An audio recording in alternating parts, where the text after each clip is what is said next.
দেখে মনে হবে গ্রামের কোনো মেঠো পথ, যেখানে পিচ বা কংক্রিটের ছোঁয়া পড়েনি কখনো। তবে এটি খুলনা নগরের অন্যতম একটি প্রবেশদ্বার। ১.৫ দশক ধরে কোনো সংস্কার না হয় পিচ ঢালা পথ পরিণত হয়েছে ধুলাবালির সড়কে।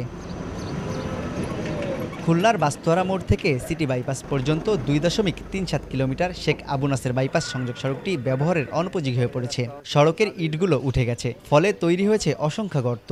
শুকনো মৌসুমে ধুলা আর বর্ষায় কাদা এই পথের নিত্যসঙ্গী হয়ে ওঠে। এ ব্যাপারে স্থানীয়রা মানববন্ধন সহ কর্তৃপক্ষের কাছে একাধিকবার অভিযোগ জানালেও মেলেনি সমাধান। দীর্ঘদিন ধরে আমরা এই রাস্তার খানাখন্দ এতে ভোগ দিছি, ধুলাবালি অশান্তি, এখানে মানুষ আমরা বসবাস করতে পারি না। আমরা এই যে ব্যাড ট্যাক্স দিচ্ছি, তাহলে আমাদের লাভটা কি?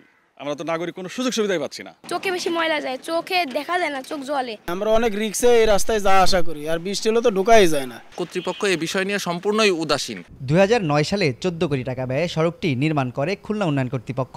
রক্ষণাবেক্ষণ বরাদ্দ না থাকায় সড়কটি ২ দপ্তর, সিটি কর্পোরেশন ও স্থানীয় সরকার প্রকৌশল বিভাগকে বুঝে নিতে একাধিকবার চিঠি দেয় কেডিএ। তবে দালিলিক জটিলতায় সড়কটি এতদিনেও বুঝে নেয়নি কোনো সংস্থা। তবে সম্প্রতি সিটি কর্পোরেশন তাদের অংশ সংস্কার করতে টেন্ডার আহ্বান করেছে, আর স্থানীয় সরকার বিভাগ বাকি অংশ নিজেদের আওতায় নিতে উদ্যোগ গ্রহণ করেছে। আমাদের প্রত্যেকটা সড়ক একটা ইউনিক আইডিভুক্ত, এবং এই আইডিভুক্ত সড়কের বাইরে আমার কোনো রাস্তা আমি ডেভেলপমেন্টও করতে পারি না। গেজেট নোটিফিকেশন হলে আমরা পরবর্তীতে এটা যে ধরনের মেনটেন্যান্স লাগে সেটা আমরা করতে পারবো।